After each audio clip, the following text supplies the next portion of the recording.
The night settles gently over an ancient world, spreading a soft calm across distant mountains, quiet fields, and stone-lined roads that once carried countless footsteps, each one drifting now like a fading echo beneath the slow breath of time.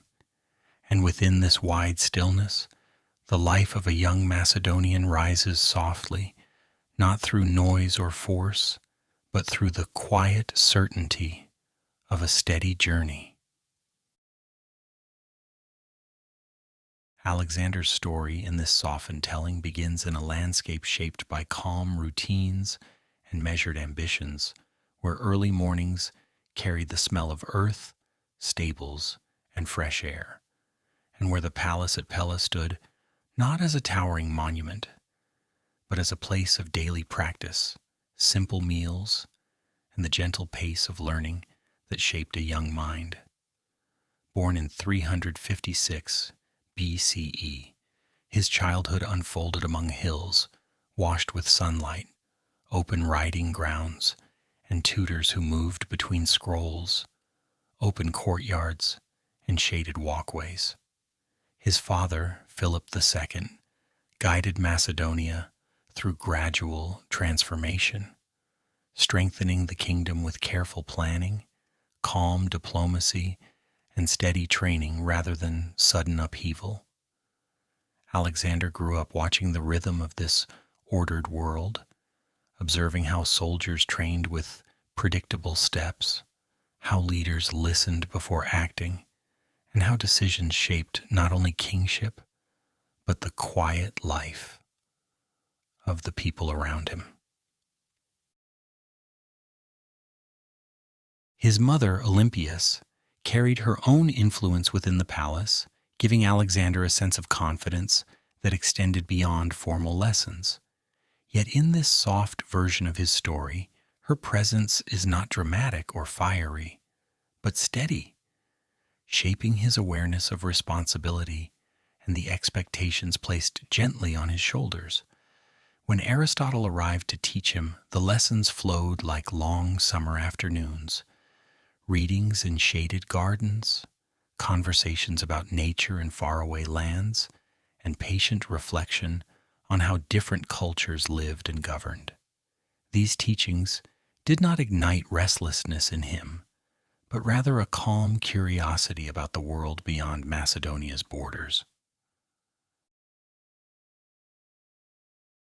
As Alexander reached his teenage years, he followed his father across training fields, listening quietly during councils, learning how alliances formed, and understanding the slow but purposeful organization behind Macedonia's growing strength.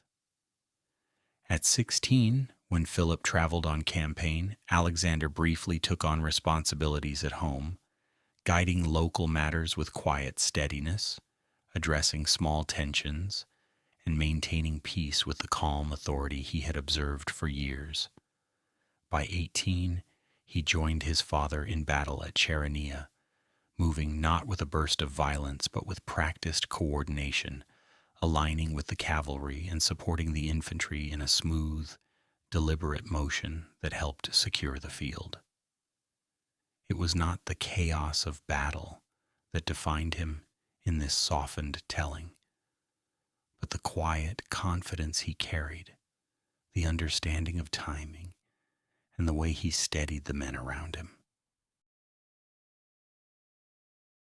When Philip II died unexpectedly, the shift in power was felt across Greece, yet Alexander stepped into the moment without haste or panic. He spoke to the army with calm clarity, reaffirmed alliances, and settled disputes within the palace with measured decisions. His early rule did not shake Greece with fear, but guided it back into unity through slow movement, gentle meetings with city leaders, and a focus on restoring order so daily life across the region could continue steadily. As Greece settled into peace, the long-prepared plan to cross eastward resurfaced. It was not framed as conquest in this softened version, but as an extended expedition into lands long connected through trade, stories, and distant alliances. Alexander moved toward this journey with quiet purpose, studying maps, reviewing logistics, and organizing his troops with calm precision. The army he inherited from Philip was disciplined and well-trained, moving like a single practiced body, each formation flowing into the next. Alexander refined their coordination, ensuring that their pace was smooth, their routines familiar, and their transitions gentle, so that when they eventually stepped beyond the borders of Macedonia, they would move not as an invading force, but as a cohesive group prepared for long travel. In these early years, the foundation of Alexander's character formed not through sudden glory or the roar of crowds, but through the quiet repetition of daily learning, the steady observation of leadership, and the calm understanding that responsibility rests not in noise but in consistency. His story grows from this silence, from these slow building habits, from the patient shaping of a young man who watched the world carefully before stepping into it. And as the ancient world settles into its gentle rhythm, Alexander's path begins to stretch softly before him, leading toward distant lands, wide rivers, and countless horizons waiting just beyond the calm edge of morning. The quiet rise of a young king. As the early foundations of Alexander's life settled gently into place, the world around him continued to shift in slow, steady rhythms, shaping the landscape that he would soon guide with calm determination. Macedonia, strengthened by Philip's years of work, moved through each season with predictable patterns, fields being plowed, horses trained on open ground, couriers crossing quiet valleys, and the long hum of preparation that supported every corner of the kingdom. Alexander stepped into these movements naturally, carrying the lessons of his childhood into the growing responsibilities that awaited him, and observing how each small decision contributed to the wider harmony of the land.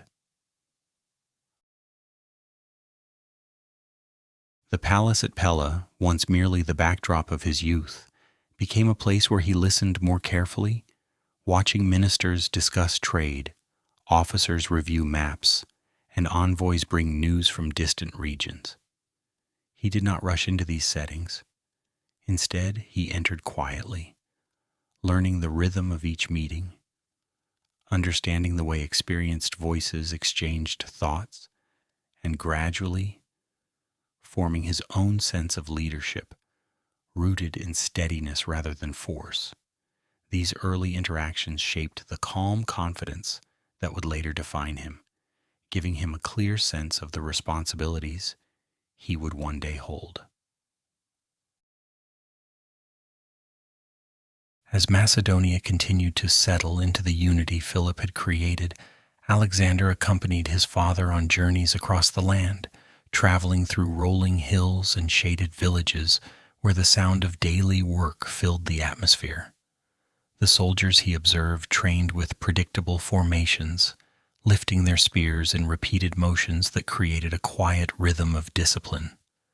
Alexander moved among them not as a distant prince, but as someone who respected their routines, shared their pace, and understood the calm strength behind their loyalty. These steady impressions stayed with him, forming the core of his leadership style: consistent, patient, and attentive. During these years, Greece beyond Macedonia continued to shift with its own gentle pressures. City-states on the southern mainland adjusted to the new balance of power that Philip had established. Some accepted the stability with ease, appreciating the end of long-running rivalries, while others held onto old habits, hesitant to fully embrace change. Alexander watched these movements closely, studying how diplomacy, communication, and measured presence helped maintain harmony. He saw that unity was not built in a single moment, but through a series of small, deliberate steps, each one contributing to a wider peace. When Philip prepared for the large campaign eastward, Alexander observed the organization with quiet attention. Supplies moved across roads, ships were repaired along the northern coast, and envoys traveled between Macedonia and Greece to maintain readiness. The work did not carry the intensity of urgency. Rather, it resembled the gathering of a long journey, arranged slowly and carefully, as if each part understood that time itself was willing to stretch for the sake of preparation. Alexander found comfort in this steadiness, absorbing the sense that great undertakings began with simple, unhurried tasks and a clear plan. Then came the moment when Philip's unexpected death changed the shape of everything. Yet even this transition, which could have erupted into chaos, unfolded with a calmness shaped by Alexander's composed response. He did not allow fear or disorder to spread. Instead, he moved through the palace with quiet assurance, meeting with generals, speaking with advisors, and addressing soldiers who looked to him for direction. His voice remained steady, the tone carrying not command but confidence, reminding everyone that the structure Philip had built was still intact, and that continuity depended on calm decisions rather than sudden action. Across Greece, word of Philip's passing traveled slowly, carried by messengers who crossed mountains and coastal roads. Some cities considered reclaiming their independence, but Alexander responded with deliberate, measured movement. He traveled south with his troops at a steady pace, not to intimidate, but to remind the region of the agreements they had formed together. Meetings were held in open squares, on shaded steps of public buildings, or within halls where leaders spoke quietly about the future. Alexander reassured them through presence alone, showing that Macedonia remained stable and that unity could continue without disturbance.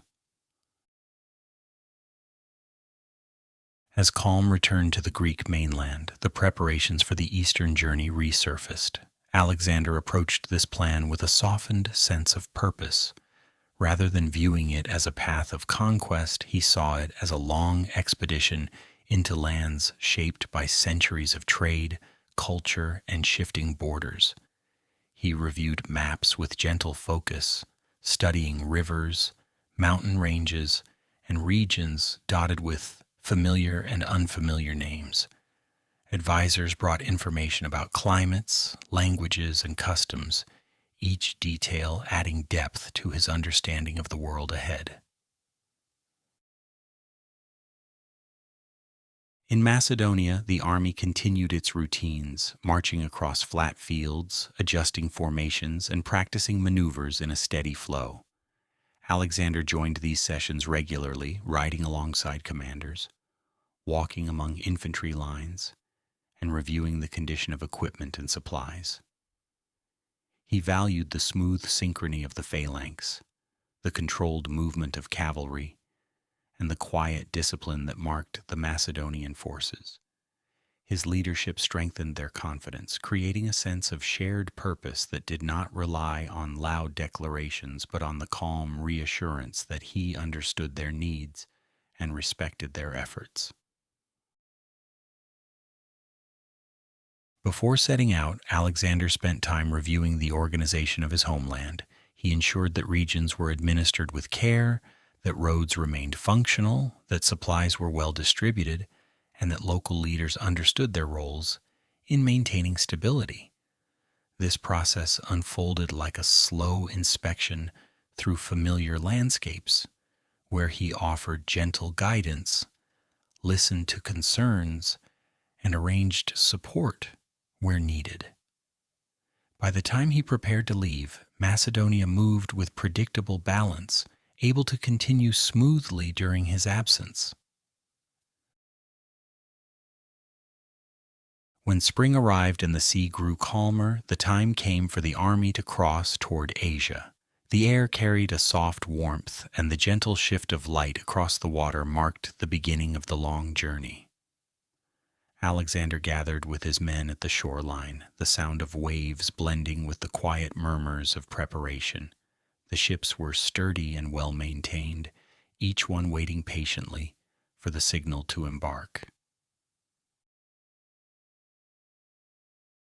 As they boarded, the atmosphere remained peaceful. Supplies were loaded with careful routine, horses stepped onto transport vessels with steady motions, and soldiers settled into their positions as the ships drifted from the harbor.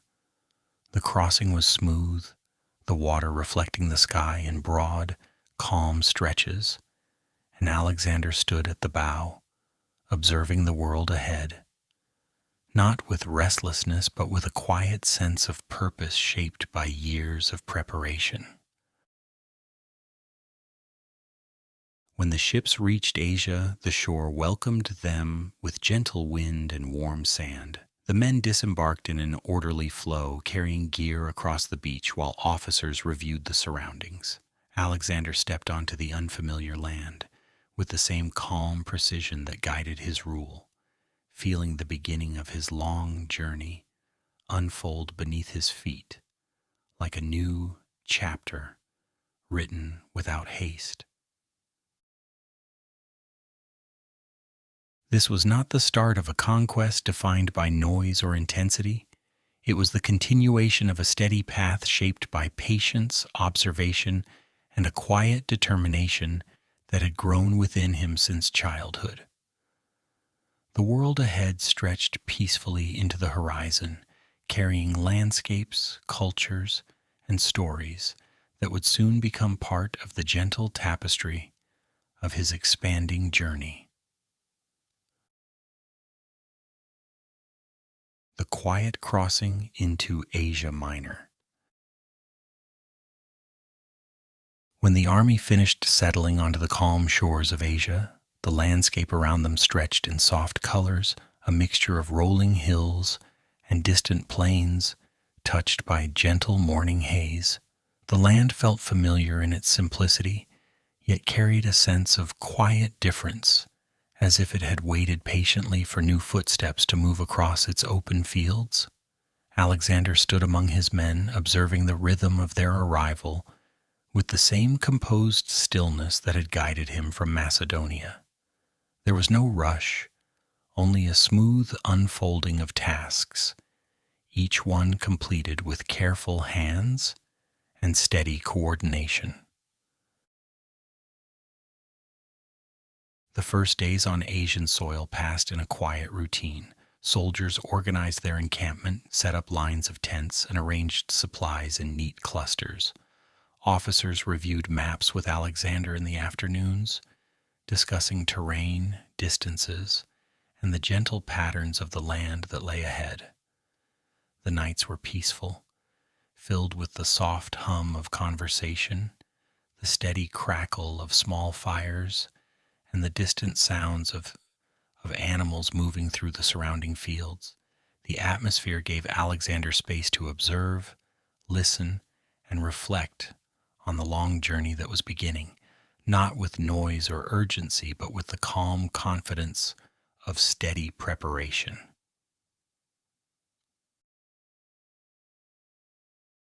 The regions they entered were shaped by years of settled life, their towns composed of modest buildings, markets with familiar rhythms, and roads shaped by countless travelers. Many communities received Alexander with calm acceptance, recognizing the arrival of a well-organized force that sought not to disrupt, but to move forward in a smooth, predictable manner. Local leaders approached him with measured curiosity, discussing practical matters of governance, trade routes, and daily routines rather than conflicts. Alexander approached these meetings with quiet respect, acknowledging the customs that had shaped each region long before his arrival. As the army moved inland, the spring air carried a mild warmth, and the path ahead became a long ribbon of earth leading through fields dotted with small orchards and clusters of stone houses. Alexander often rode near the front, his pace steady, his observations collected without hurry, each landscape blended gently into the next. Quiet valleys, narrow rivers, whose surfaces glistened in the light, and small villages where children watched from shaded doorways as the Macedonian formations passed with steady, unbroken steps. The calm of these journeys reminded Alexander of the long rides he had taken through Macedonia with his father, when the world felt wide and patient, and time seemed to move with a steady breath. The army's movement through Asia Minor did not rely on sudden decisions or quick turns. Instead, it followed a smooth line of strategy planned long before the crossing. Alexander visited local administrators to understand the condition of roads, available supplies, and the natural rhythms of the region. These meetings unfolded with gentle exchanges of information rather than tension. He noted how the land changed gradually in climate and terrain, observing everything from soil quality to river patterns with calm precision, knowing that understanding the land was as important as understanding its people. As they continued, certain regions that had once belonged to Persian governance now viewed Alexander's presence with quiet caution. Yet even here his approach was consistent: measured conversations, fair adjustments, and a steady transition of oversight. The lack of disruption reassured many communities, allowing their routines to continue with little alteration. Markets stayed open, fields continued to be cultivated, and daily life maintained its slow, dependable pace, even as new leadership quietly took root.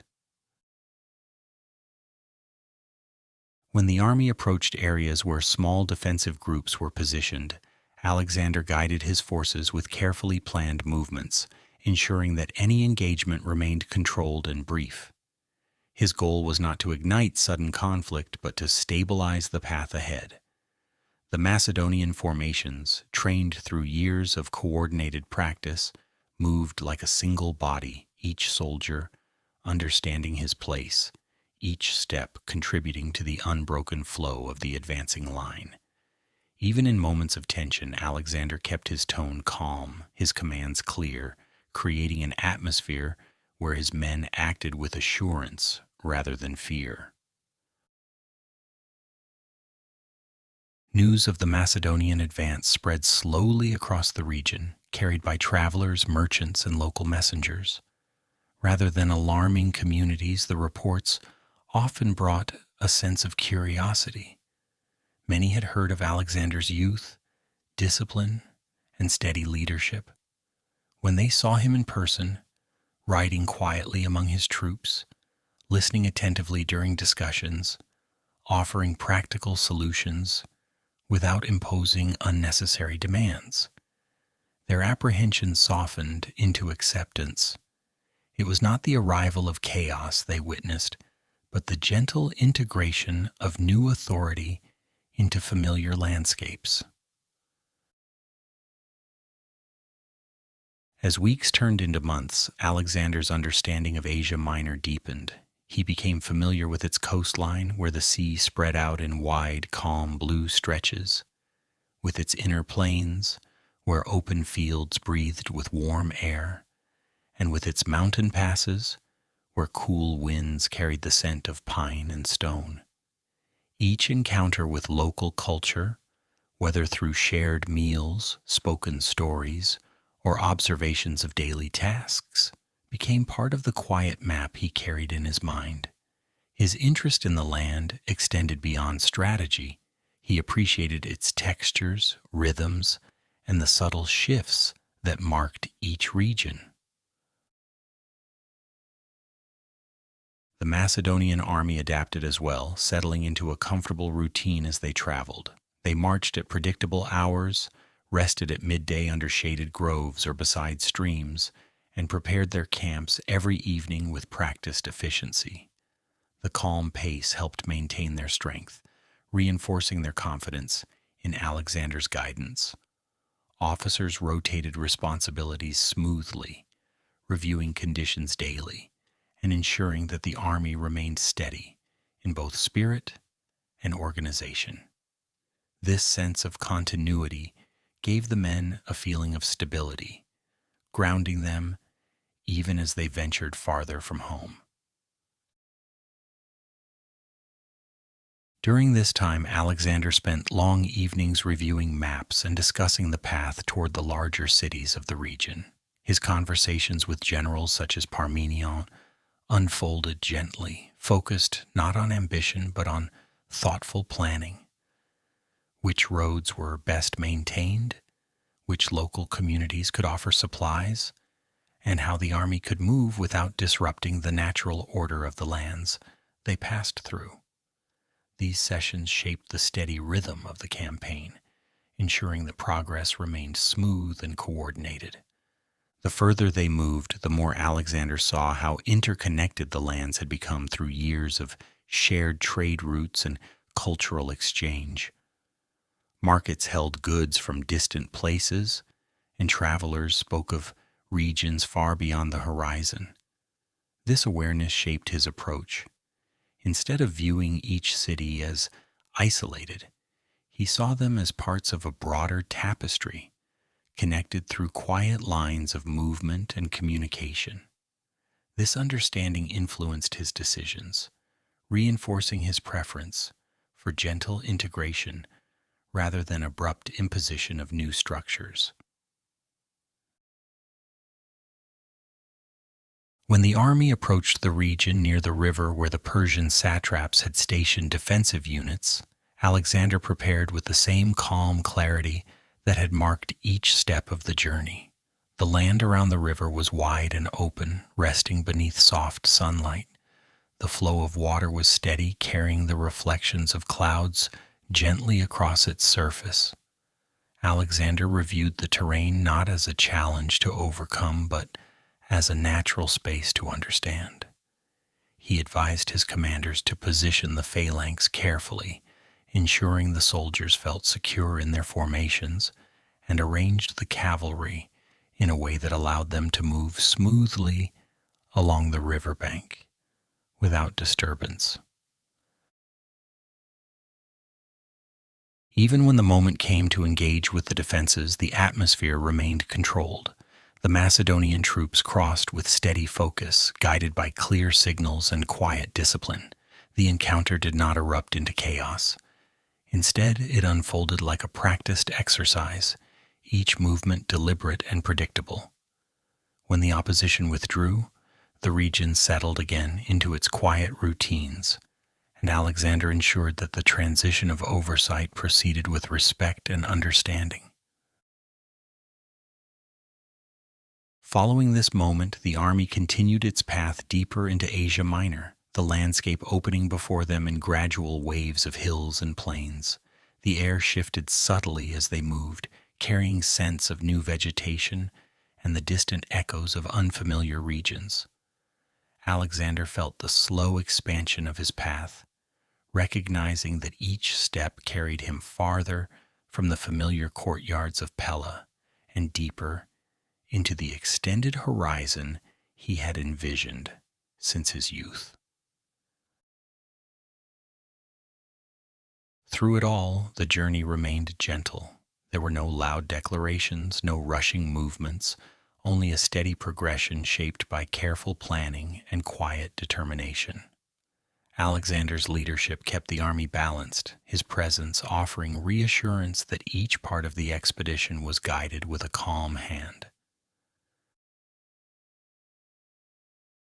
And as the sun set across the wide fields of Asia Minor, casting long, soft shadows over the earth, the Macedonian camp would settle into its nightly rhythm, fires glowing faintly, voices low and relaxed, and the sense of a long journey unfolding at a peaceful, measured pace.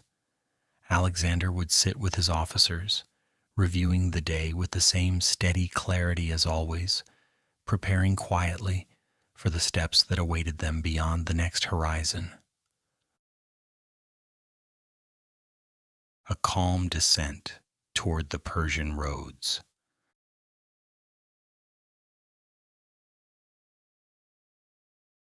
The journey deeper into Asia continued with a steady quietness, the kind that grows naturally from long days of walking across gentle landscapes where the horizon stretches wide and unbroken. As the Macedonian army moved forward, the land shifted gradually beneath their feet, changing from soft rolling plains into broader stretches of open country, shaped by the slow work of wind and time. Alexander observed these shifts with a calm attentiveness, feeling the subtle change in air, the different tone of the soil under the horses, and the way each region carried its own quiet signature. Villages appeared along the route without fanfare, their stone houses resting in the shade of scattered trees, their fields lying open beneath the warm sunlight. People watched the approaching army with cautious curiosity, though their unease softened once they witnessed the orderly movements and the respectful manner in which the Macedonians passed. Alexander encouraged officers to keep interactions gentle and practical, ensuring that each community understood the army would not disrupt their daily life. This allowed trade to continue, markets to remain open, and daily work to flow without interruption. Over time, the people grew accustomed to the sight of disciplined lines of soldiers moving through their countryside at a predictable, unhurried pace. The army itself settled into an even deeper rhythm. Morning routines unfolded the same way each day, soldiers waking to the first soft light, packs being strapped, tents folded with practiced hands, and breakfast prepared quietly over small fires. Officers rode out to assess the next stretch of road, returning with calm updates about water sources, resting points, and terrain. Alexander listened with steady focus, rarely interrupting, allowing his commander's experience to blend smoothly into the larger plan. His manner had a way of lowering tension, ensuring that decisions, even important ones, felt like natural extensions of the journey. As they neared regions known to be more directly connected to the Persian administrative network, the roads became broader and more worn by centuries of travel.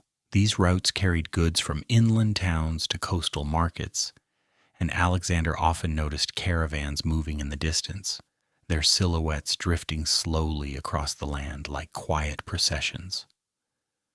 When these caravans approached the Macedonian column, their drivers guided them to the side with respectful nods, and Alexander exchanged simple greetings, recognizing that the routes belonged to many peoples long before his arrival.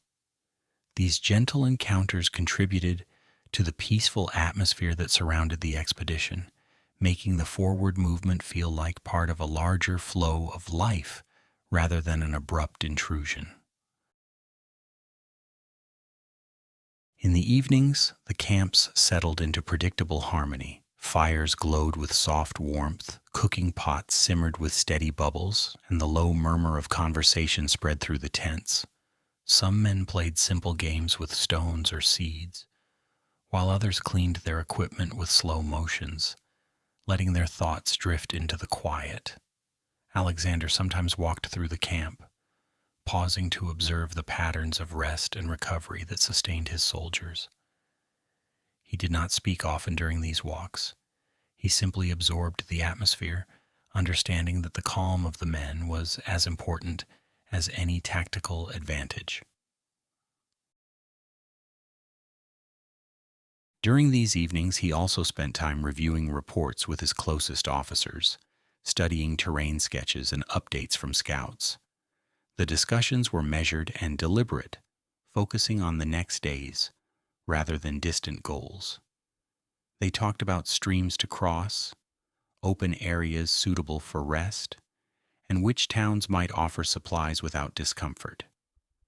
Alexander preferred this gradual planning, as it allowed the army to move without strain, ensuring that mistakes had time to be corrected gently if needed. He valued the patience embedded in this method, recognizing that slow decisions often created stronger outcomes. As the army passed through regions with Persian influence, Alexander noticed how different the architecture became. Administrative buildings were set in neat rows, roads were more firmly paved, and storage depots sat near river crossings. The efficiency of these settlements impressed him, giving him insight into how the Persian Empire organized vast distances with steady, practical systems. Rather than seeing these structures as obstacles, he observed them with quiet respect, appreciating how they helped the region function with consistency. These observations would later shape how he envisioned the future of the lands he crossed, not as a series of isolated territories, but as connected parts of a wider, well-structured world. Some satrapal officials, hearing of Alexander's approach, chose to meet him peacefully. Their visits were calm affairs, taking place in shaded courtyards or small administrative halls where scribes recorded practical agreements. These meetings lacked any sense of confrontation. Instead, they centered on maintaining local stability, ensuring that communities continued their routines, and guaranteeing that existing systems remained functional. Alexander often reassured them that cooperation, not disruption, was his priority. This approach allowed transitions to unfold with minimal disturbance, preserving the soft rhythm of the land. Travel continued in long, quiet stretches. The sun rose and set over fields of grain, over dry plateaus softened by evening light, and over riverbeds where water flowed gently between smooth stones.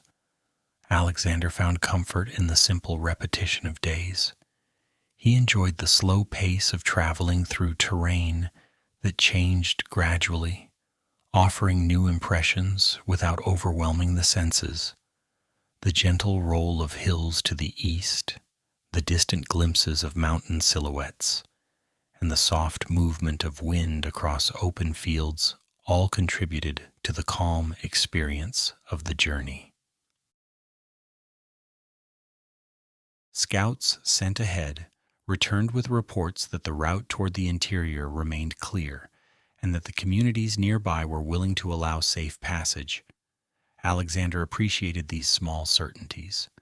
They supported the steady movement of the expedition, ensuring that the army's progress felt like part of a natural sequence rather than a forced advance. In this softened telling, the path forward unfolded like a long, unwinding thread drawn smoothly across the land. When the Macedonian forces reached areas where Persian defensive groups were lightly stationed, Alexander once again approached the situation with calm planning. He studied the land with his officers, focusing on how to position his troops in a way that maintained safety without creating disruption.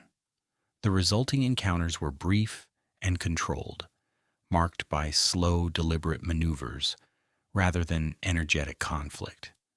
These moments reassured the army that their training and discipline could maintain stability, even in unfamiliar circumstances. Alexander's leadership during these situations was steady, emphasizing clarity, calm communication, and precise coordination. The soldiers trusted his judgment, sensing that he valued their well-being and sought to preserve the quiet momentum of the campaign. This trust deepened as the army continued forward, creating a strong foundation for the steps that lay ahead. As they traveled further, the landscape shifted into wider plains, touched by warm breezes that carried the scent of dry grasses and distant wildflowers. Small flocks of birds moved across the sky, casting soft shadows on the ground below. Alexander observed these scenes with thoughtful appreciation, recognizing the natural beauty of the land as part of the experience of the journey itself. These quiet moments allowed him time to reflect on the broader purpose of the campaign, not as a series of confrontations, but as a long exploration of regions connected by history, culture, and geography.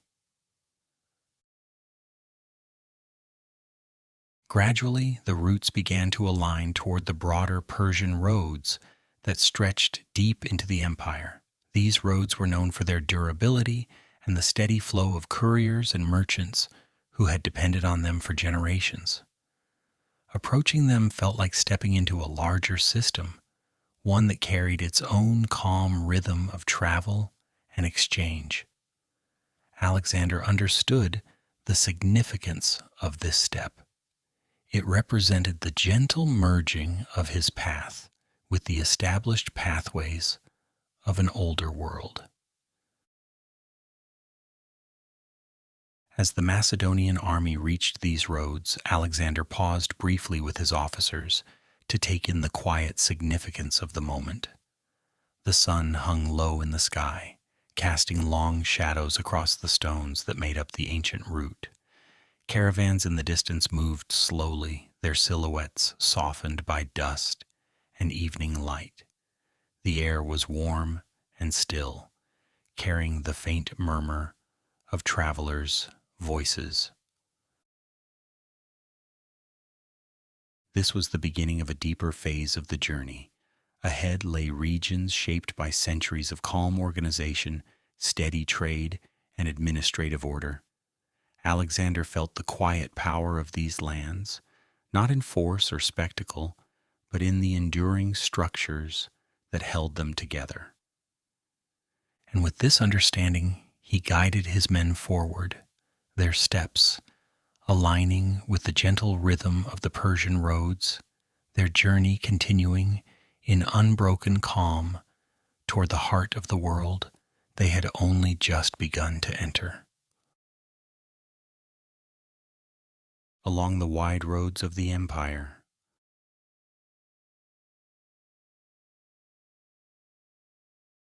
the entry onto the great roads that stretched across the land marked a new, smooth chapter in the journey, not because anything changed suddenly, but because the path itself seemed to widen beneath the feet of the marching men, offering a more open and predictable surface that guided them gently towards the interior. The road had been built long before Alexander's arrival, shaped through years of steady labor, used by traders, travelers, and messengers who moved between distant cities with quiet purpose. Its stones carried the soft memory of countless steps, and now the Macedonian army joined that long procession, becoming part of a movement older than any single kingdom. Travel along this road brought a sense of calm continuity. The surface beneath their sandals remained firm and even, allowing the formations to move in a slow, unbroken rhythm. Alexander noticed how the road followed natural contours of the land, rising gently along slopes, curving smoothly around fields, and descending into shallow valleys where streams crossed beneath small stone bridges. These bridges had the worn look of places that had served generations, and Alexander often paused on them briefly, looking downstream at the quiet passage of water that had shaped the stones in a patient, unhurried way. The road occasionally passed through small settlements built close to its edges. These villages, shaped by long familiarity with passing travelers, welcomed the Macedonian presence with cautious curiosity but little alarm. Their markets displayed woven cloth, dried grains, pottery, and baskets filled with simple goods. Alexander sometimes stopped to observe, guiding his officers to keep interactions respectful and light.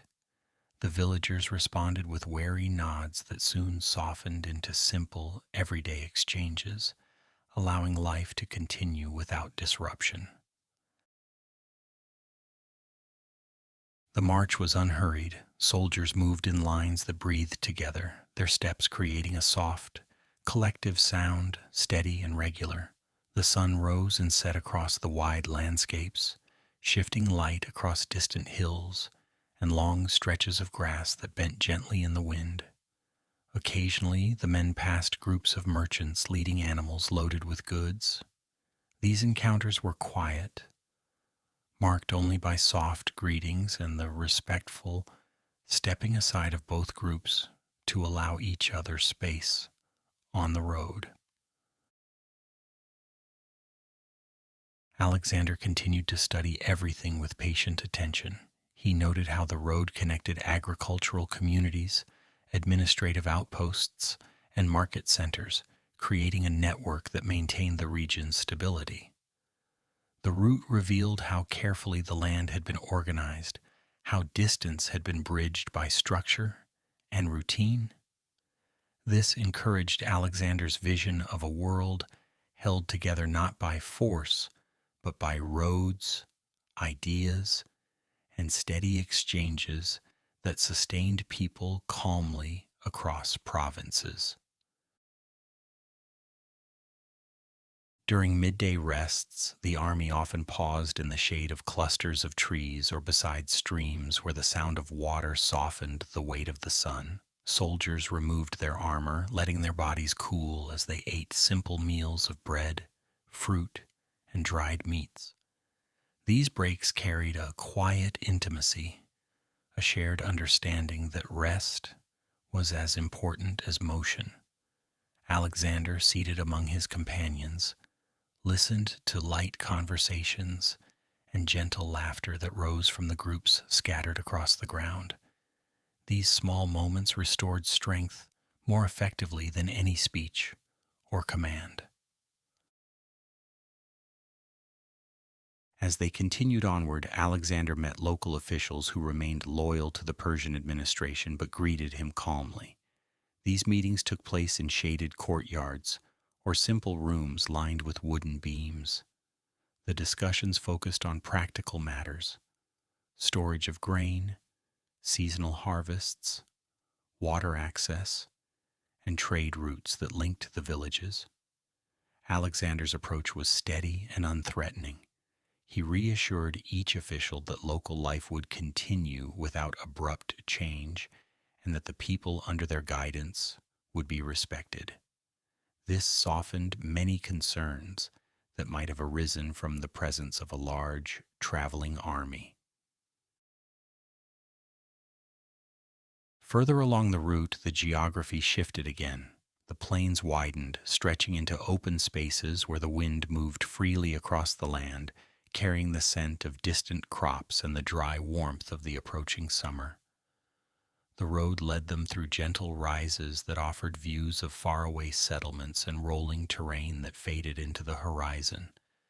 These scenes reminded Alexander of parts of Macedonia, though the colors here seemed softer, the air warmer, and the land more expansive. Occasionally, the army passed through old watchposts or small fortified towers that had once served as relay points for Persian couriers. Their stone walls bore signs of long use, but the structures remained sturdy. Alexander often entered them briefly, examining the layout and observing how messages had been passed efficiently across the empire. He appreciated the simplicity and effectiveness of the system, noting how each tower played a quiet but essential role in maintaining order. These places sparked ideas that he tucked away for future consideration. The following days brought longer stretches of calm travel along the road. The army settled deeper into its routine. Evenings passed under wide skies, slowly shifting from gold to violet, As the sun descended, fires were lit in measured lines, their glow soft and comforting as men prepared their meals. Officers reviewed the day's progress, mapping out the next steps. Alexander participated in these discussions with focused calm, valuing the measured exchange of thoughts that guided their movement. He found himself reflecting often on the balance between movement and rest. The long road offered a natural rhythm, mornings filled with slow energy, afternoons heavy with heat and patience, evenings returning with a feeling of completion. This cyclical pattern made the journey feel timeless, as though they were part of a continuous flow rather than a campaign with sharp edges. It allowed him to maintain a sense of clarity, focusing on the broader landscape rather than the immediate pressures that campaigns often produced. As they approached the central regions of Asia Minor, larger towns appeared, built with more structure and shaped by the influence of Persian governance. These towns had organized markets, central squares, and administrative offices where scribes recorded transactions with steady hands. Alexander entered these spaces with the same quiet respect as before. He observed the craftsmanship of the buildings, the soft hum of trade, and the way people moved through their routines with confidence. His interactions with local leaders remained calm and practical, centered on continuation rather than change. One evening, the army camped near a shallow river whose surface shimmered with the last light of the day. The water moved slowly, its sound blending gently with the rustle of grass and the distant call of birds settling in for the night. Soldiers knelt to wash their hands and faces, letting the cool water refresh them after a long day's march. Alexander watched the scene with a sense of quiet appreciation. The journey, though long, carried moments of simple peace that reminded him of the landscapes of his youth. As the days continued, the wide Persian road carried them steadily toward regions where the presence of the empire grew more evident. Administrative stations were spaced at predictable intervals. Storage buildings held goods transported across provinces. Messengers passed by with rolled documents tied neatly at their belts. These signs revealed the scale of the system that had supported the land for generations. Alexander absorbed this knowledge with calm interest, recognizing that understanding these structures would help him shape future plans that stretched beyond the boundaries of Macedonia. The army advanced without hurry, and as they moved deeper into the land, the weather grew warmer and the colors of the landscape shifted once more. Fields took on a golden hue beneath the sun, and distant hills stood in soft contrast against wide blue skies. Alexander could sense that they were approaching the threshold of new regions, places closer to the coastal cities that connected Asia Minor to the southern lands. Everything in the journey so far had unfolded with an ease that reflected Alexander's steady approach. Measured, respectful, observant. His men felt grounded by his composure, reassured by the gentle progression of each day. The peaceful movement along the great road marked a significant transition, signifying not only the physical approach toward the Persian-controlled regions, but also the emotional settling of the army into the calm acceptance of the long journey ahead. And as the road stretched onward, wide and inviting beneath the fading afternoon light, Alexander continued guiding his army forward with the same unbroken calm, each step carrying them further into the deep heart of the lands that awaited them just beyond the next soft bend in the road. Toward the quiet cities of the southern coast.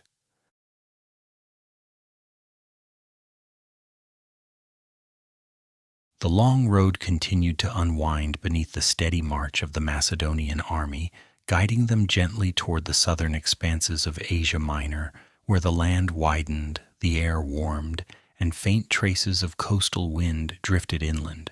Each day carried a quiet sense of progression, not marked by sudden events, but by the subtle shifts in the landscape, the slow rise of gentle hills, the soft curve of distant ridges, and the gradual spread of vegetation shaped by the sea's unseen breath. As they moved farther south, the villages became slightly larger, their markets filled with goods that hinted at proximity to coastal trade. Pottery displayed smooth glazes in warm colors, cloth dyed with deeper shades, and bundles of dried herbs held traces of the salty air from ports not yet visible. Alexander walked through these markets with quiet interest, observing objects that carried a different craftsmanship from the inland regions.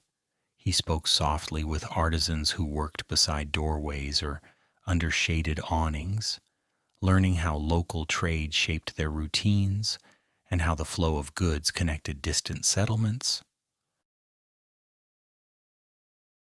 The people in these areas had grown accustomed to travelers passing between inland towns and seaside centers. As a result, their reactions to the Macedonian presence were calm, practical, and without abrupt concern.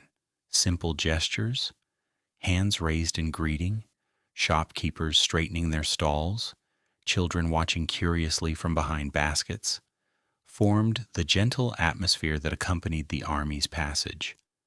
Alexander valued this smooth acceptance. It affirmed that his approach, grounded in steadiness and respect, continued to ease the transition across lands unfamiliar to his men. The road eventually split into broader paths that carried travelers toward the southern coastline. Alexander chose the gentler route, one known for its mild slopes and dependable water sources. The terrain shifted gradually as the army progressed, opening into wide fields touched by warm breezes that moved through tall grasses with a soft, sweeping sound. These sounds blended easily with the steady march of the men, creating a natural rhythm that made each hour feel elongated and unhurried. The army paused often to rest in areas where streams ran along shallow banks. These places offered the comfort of clear water, the shade of overhanging branches, and the quiet music of flowing currents. Soldiers refreshed themselves, letting cool water wash over their hands and faces. Some took short naps under clusters of trees, leaning against their packs while birds moved among the leaves above them. Alexander watched these peaceful scenes with a patient appreciation, understanding that these small moments of calm preserved the strength and composure of his men more effectively than long speeches or hurried commands. During evenings, the camps filled with low voices and soft activity. Fires glowed gently across the landscape, spaced evenly among the tents. The scent of simple meals drifted in the air, blending with the lingering warmth of the day. Alexander gathered his officers around a modest map table, discussing the next stretches of terrain with quiet concentration. They traced the road toward larger towns closer to the coast, noting how the land curved toward regions known for their stability and organization. Discussions were not urgent. They carried the same relaxed cadence as the journey itself, shaped by shared understanding and mutual trust. As they drew nearer to the southern regions, signs of Persian administration became more visible. Border markers lined the road at long intervals. Rest stations built from smooth stone stood alongside the path, offering shelter for travelers. Alexander explored these structures carefully, impressed by the clean design and the thoughtful placement of wells, storage rooms, and shaded resting areas. These stations revealed how far the influence of organization had spread across the land, maintaining consistency that allowed people to travel with predictability and comfort. The army used these places sparingly, choosing not to disturb the routines of local travelers, but Alexander appreciated the stability they offered. Their path eventually led them near a larger inland town that functioned as a trade hub between the central plateau and the southern coast. The town's entrance was lined with trees, their branches spreading wide and casting soft shadows across the road. Alexander entered calmly with a small escort, allowing the army to camp beyond the outskirts. Local magistrates greeted him within a courtyard paved with smooth stone, where the sound of water from a narrow fountain added a gentle backdrop to their conversation. They discussed supplies, storage, land routes, and coastal roads that lay ahead. Alexander's respectful tone and measured responses reassured them that the arrival of his forces would not disturb the town's quiet order.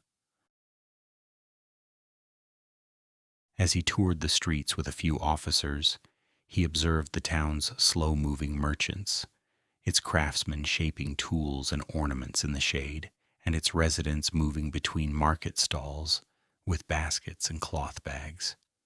Everything carried the same calm rhythm he had found throughout Asia Minor, an unforced flow of life shaped by predictable routines. The proximity to the sea introduced subtle changes, spices from distant regions, fabrics with lighter patterns, and traders whose ships waited at ports only a few days' travel away. These details painted a clearer picture of the world opening ahead. Leaving the town, the army continued toward the southern landscape where the smell of salt began to mix with the air. Though the sea remained out of sight, its influence touched the breeze and added a freshness to each morning. The road widened further, accommodating the increased movement of goods and animals. Caravans passed more frequently, their drivers offering polite nods before continuing on their routes.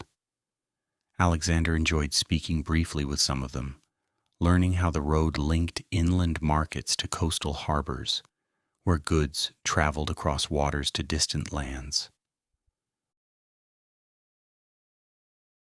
The march maintained its smooth flow.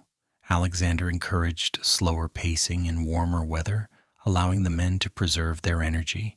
He walked on foot, alongside them at times, listening to their conversations, observing their reactions to the changing landscape, and maintaining a gentle presence that reminded them that he remained part of the same long journey.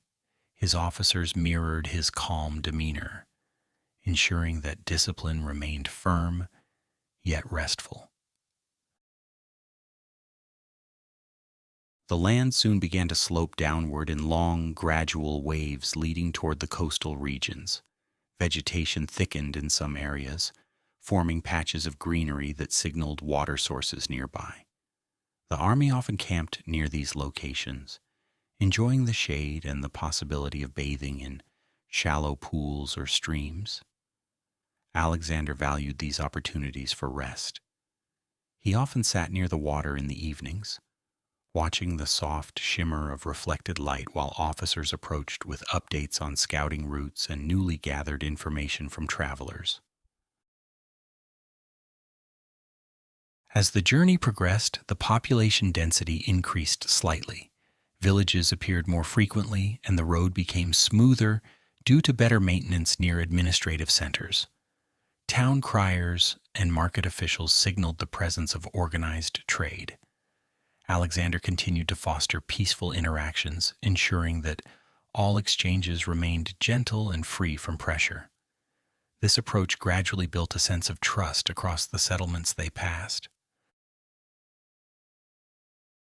Late one afternoon, the road reached a high ridge where the view opened widely across the southern plains, revealing distant glimmers of light that suggested the nearness of the sea. Though the coast remained a few days away, the sight provided a soft sense of transition, as if the land itself were preparing the army for the new regions awaiting them. The men paused briefly, taking in the expansive view, feeling the cool breeze that drifted over the ridge. Alexander stood quietly among them, appreciating the long distance they had traveled and the calm endurance that had carried them this far. The descent from the ridge was gentle, guiding the army along winding paths shaped by years of constant travel. The land flattened again into soft, open fields dotted with clusters of homes and farmland. Farmers paused from their work to watch the soldiers pass, offering small gestures of greeting. Herds of animals grazed in the warm light, adding to the peaceful atmosphere that accompanied the army's approach toward the greater southern routes. With each passing mile, Alexander sensed the subtle shift toward the coastal world, a place where cities grew larger, where the influence of trade flourished, and where the next chapters of the journey would unfold. The landscape embraced this transition quietly, allowing the army to move without tension, carried forward by steady steps, calm wind, and the unhurried flow of time. And as the sun dipped below the distant horizon, painting the land with warm colors that softened into dusk, Alexander and his men continued their gentle advance along the wide southern path, drawing ever closer to the quiet coastal cities that now lay just beyond the fading edge of light. Along the quiet edge of the southern sea.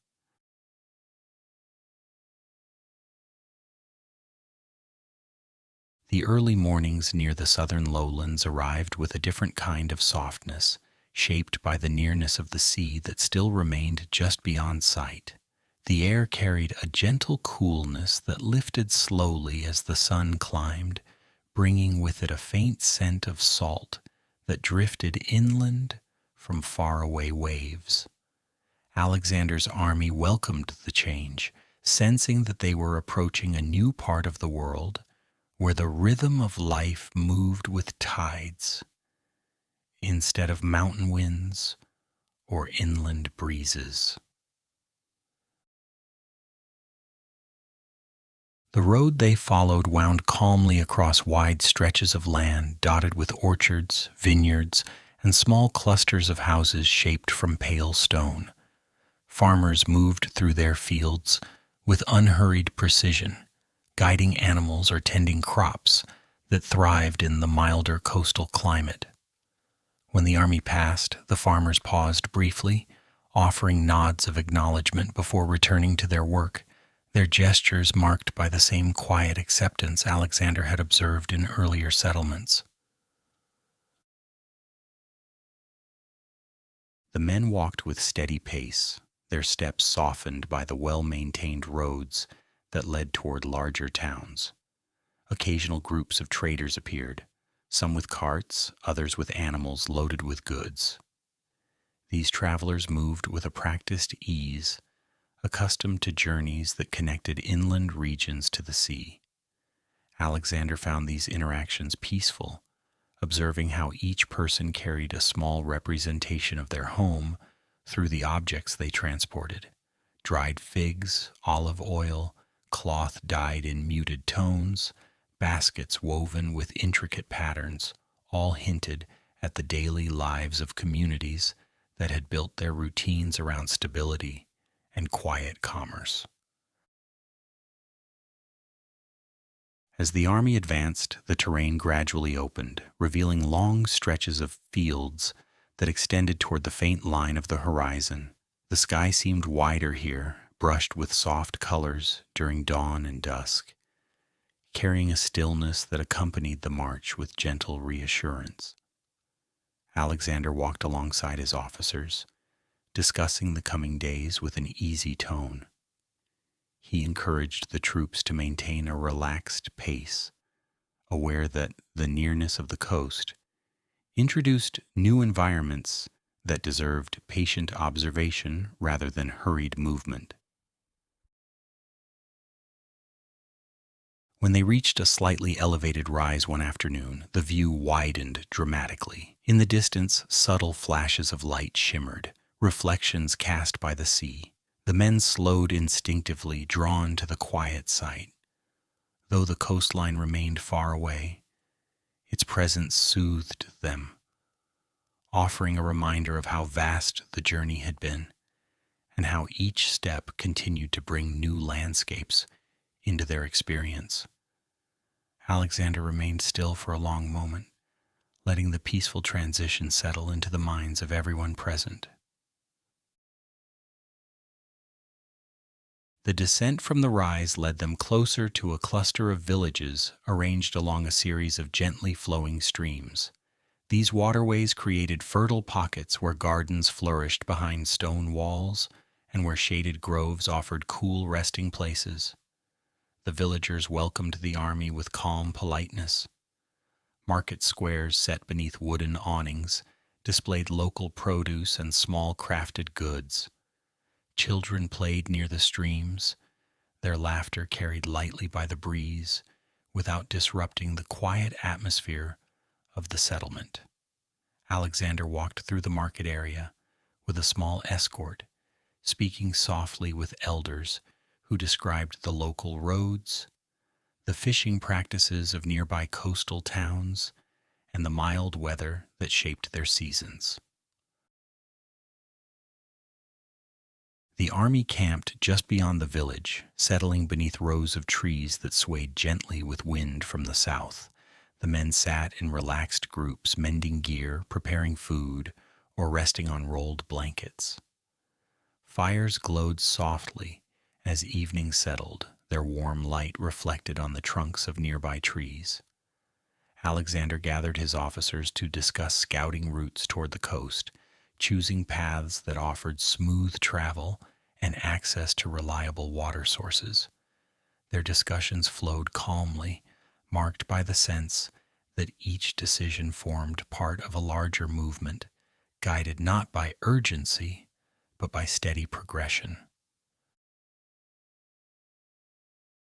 As they resumed their journey the next morning, the presence of birds became more noticeable.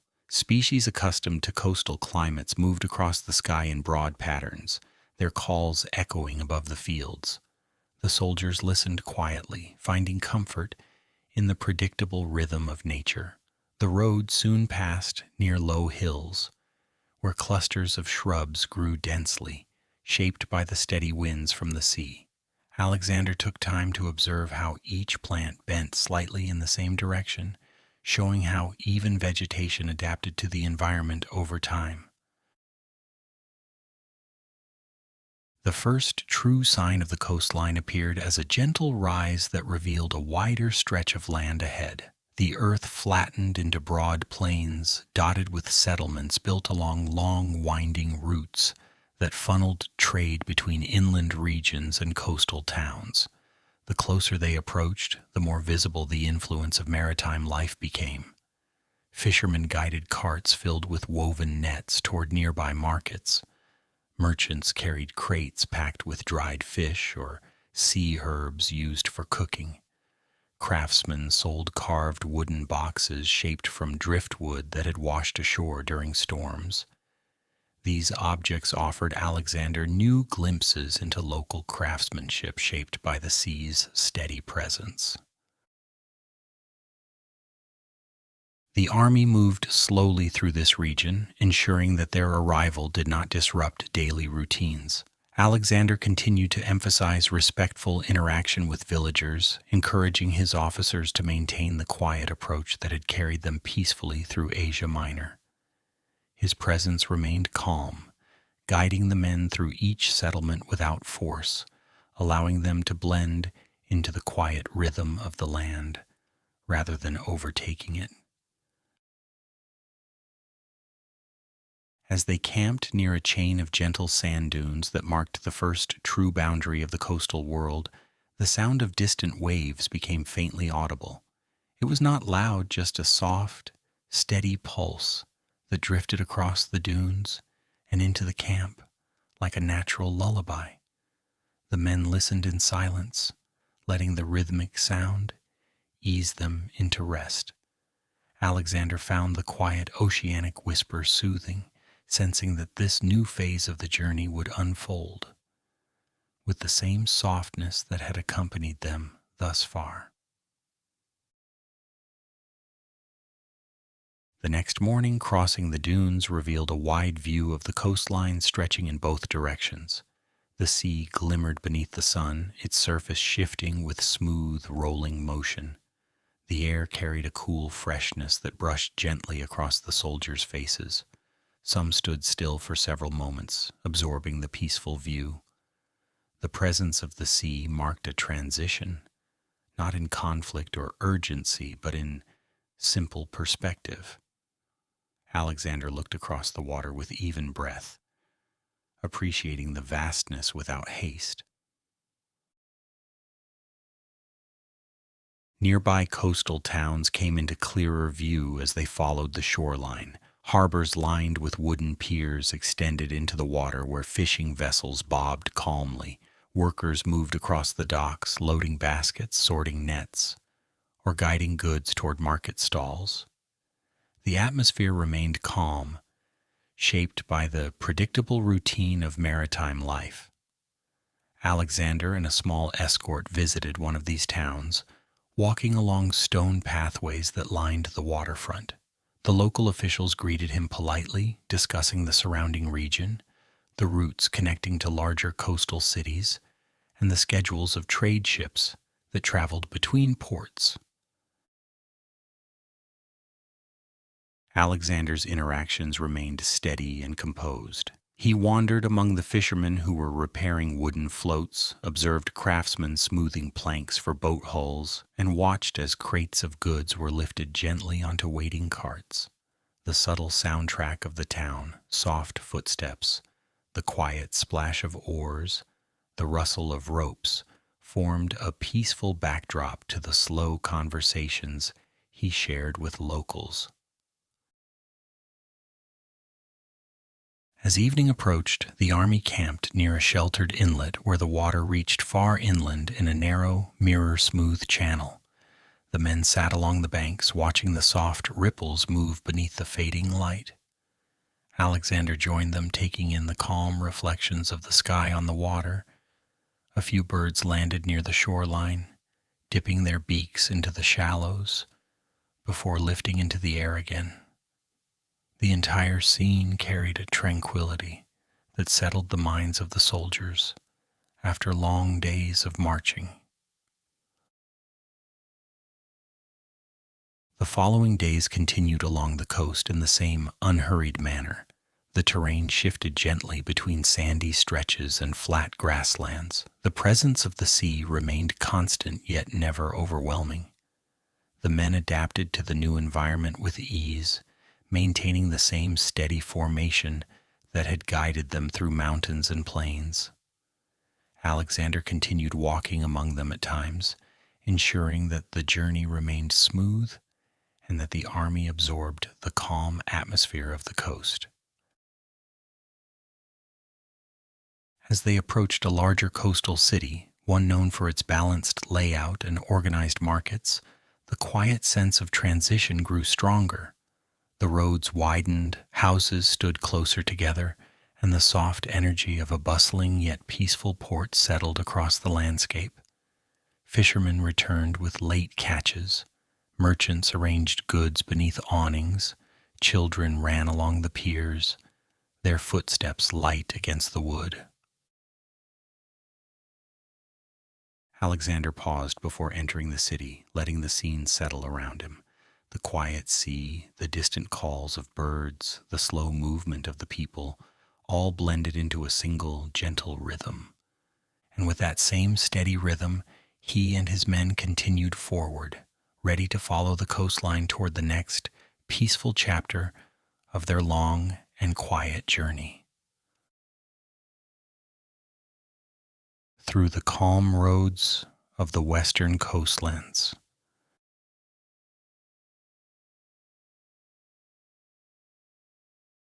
The approach toward the larger coastal settlements unfolded with gentle clarity, carried by the soft brightness of mornings where the sky stretched wide above the sea. The road followed the natural curve of the shoreline, weaving between low hills and long open fields that sloped quietly toward the water. Alexander and his men advanced with unhurried steps, moving within a peaceful landscape shaped by the rhythm of the waves and the steady breeze drifting inland. The first city they encountered along this western stretch of the coast welcomed them with the calm order of everyday routines. Fishermen guided boats toward shallow docks, merchants arranged crates of goods beneath shaded awnings, and artisans worked in open courtyards, smoothing timber or shaping clay with measured, practiced gestures. The locals greeted the approaching Macedonian escort with polite stillness rather than alarm, observing their movements with thoughtful curiosity instead of tension.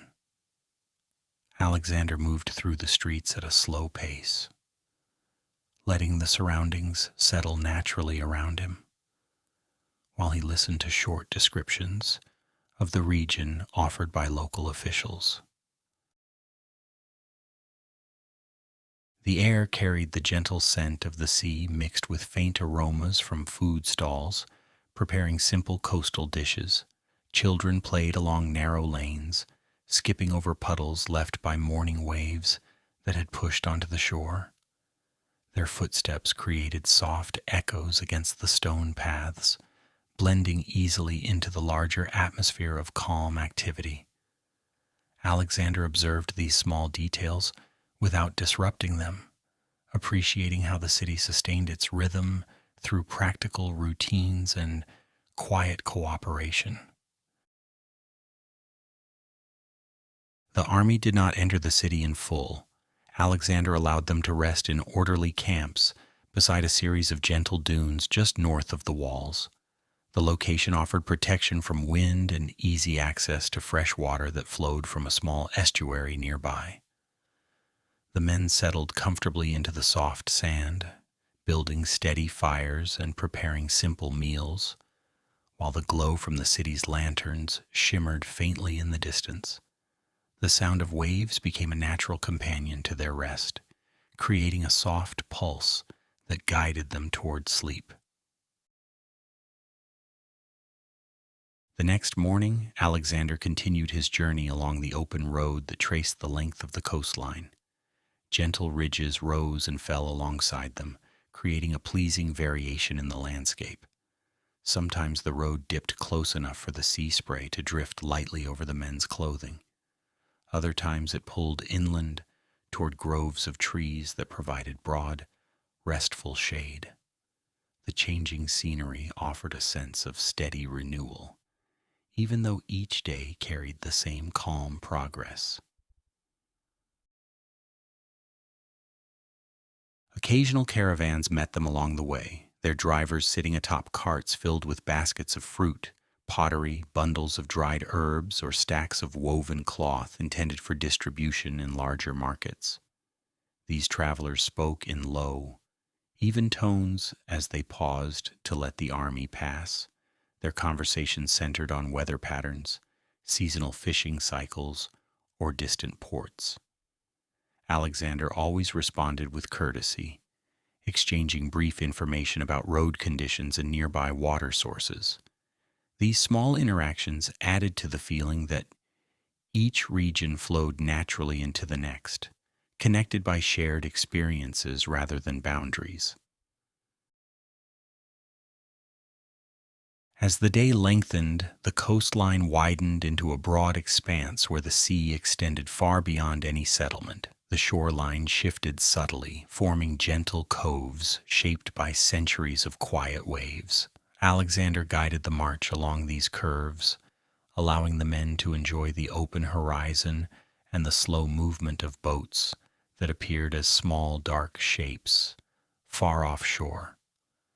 The soldiers relaxed into the scenery, letting the cool wind and steady sound of water ease the weight of their long journey. The army paused at a coastal rest station built from pale stone that blended smoothly into the surrounding landscape. The structure offered shelter, storage rooms, and a raised lookout where travelers could observe the water. Alexander explored the station with a small group of officers, noticing how well the builders understood the practical needs of those who moved frequently along the coast. The design reflected a balance of structure and openness, allowing travelers to feel protected without feeling enclosed.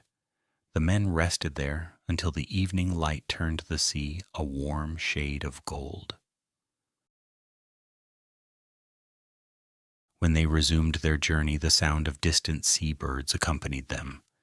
These birds circled above the shoreline, their wings catching the soft light as they glided in slow, elegant arcs. The men watched them as they marched, finding comfort in their steady movements. Alexander walked beside his officers, discussing the locations of upcoming towns and the gentle pace they would maintain as they moved farther west. The next settlement appeared near a broad inlet where calm water reflected the sky like polished glass. Boats lined the quay in neat rows, their bows facing outward toward the open sea. The markets here displayed goods from several coastal regions, indicating that the town served as a crossroads for maritime trade. Alexander observed woven baskets filled with shells polished by natural currents, wooden carvings shaped from driftwood, and fabrics dyed with coastal pigments. These items illustrated how the region expressed its identity through materials gathered from land and sea alike. The townsfolk welcomed the visitors with composed hospitality. Local administrators met Alexander near the water's edge, leading him along pathways bordered by flowering shrubs and small stone markers. Information about warehouses, docks, and inland roads was shared with calm precision, allowing Alexander to understand how the town functioned without intruding upon its routines. The exchange was smooth, accompanied by the constant hush of the sea and the soft clatter of wooden crates being arranged by merchants. The army settled outside the town once more, creating a quiet pattern of camps along the coastline. The men set their tents in curved rows that followed the natural shape of the land, leaving wide passageways for movement and rest. The fires burned gently through the evening, their reflections flickering faintly on the nearby water. Alexander walked through the camp at dusk, listening to the soft conversations drifting between the tents. Stories from earlier parts of the journey resurfaced in quiet tones, mixing with observations about the new coastland environment.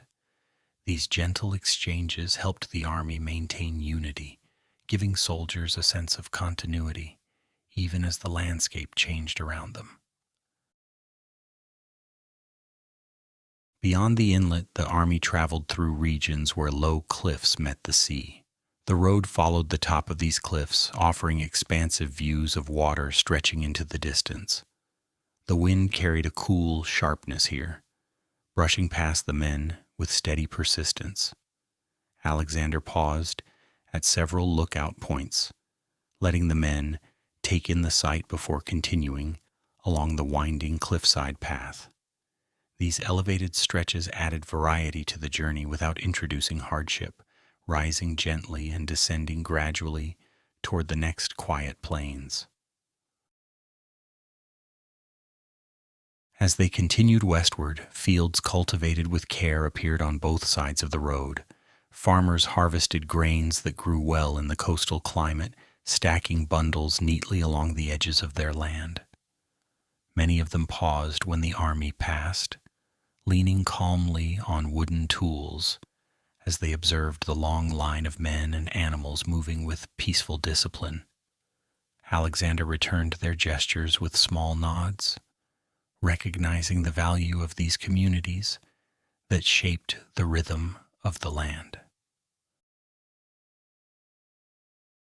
The road eventually guided them into an area where rivers approached the sea in braided patterns. Wooden bridges connected the paths, their planks smoothed by years of use. The sound of flowing water merged gently with the sound of waves, creating a layered harmony that accompanied the soldiers as they crossed. Alexander walked slowly across each bridge, watching the currents swirl below, and appreciating how the rivers carried a sense of continuity from inland regions toward the open horizon. As the sun set behind the western hills, the land settled into a deep calm. The coastline stretched in both directions, illuminated by the fading glow of day. The army made camp beside a wide curve of the shore, where the water moved with slow, steady breaths.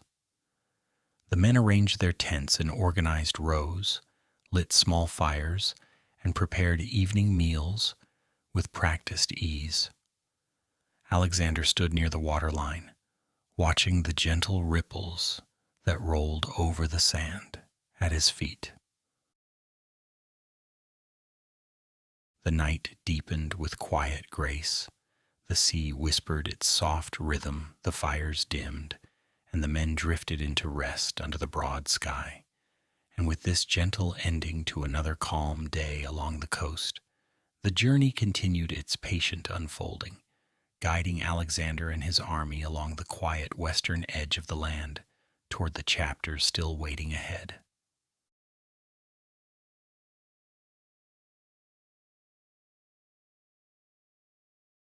Into the gentle heart of the coastal provinces.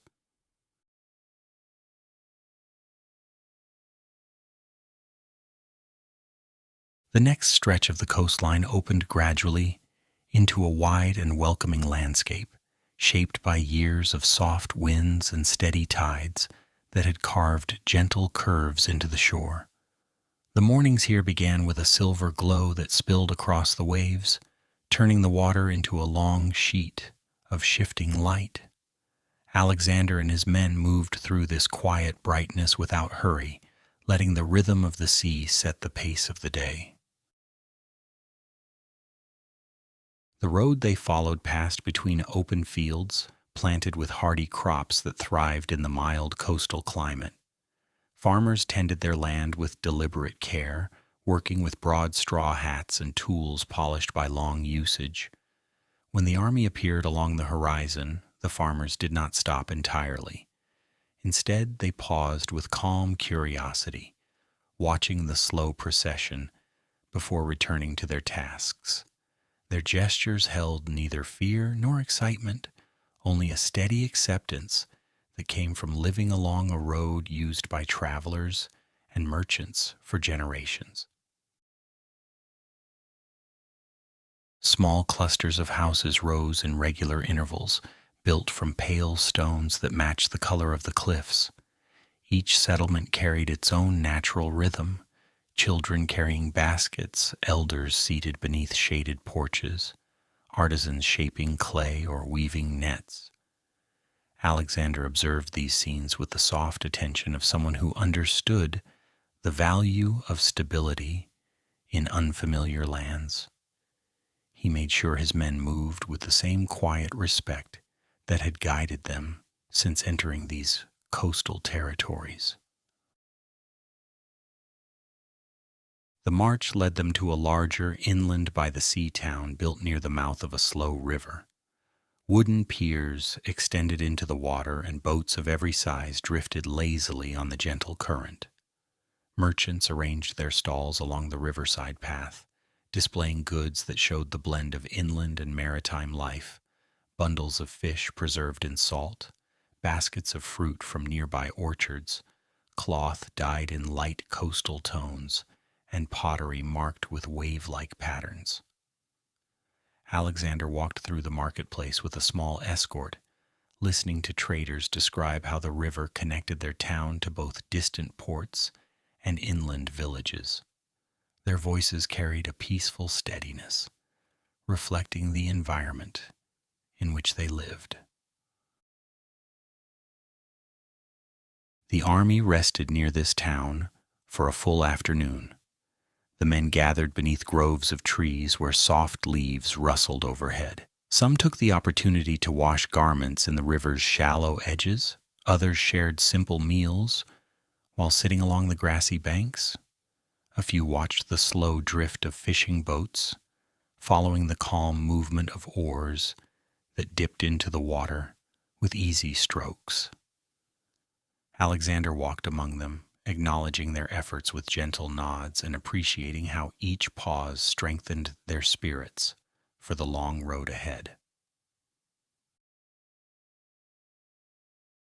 When they resumed their journey, the road curved slightly inland, leading through a region of rolling hills that rose and fell with mild, forgiving slopes.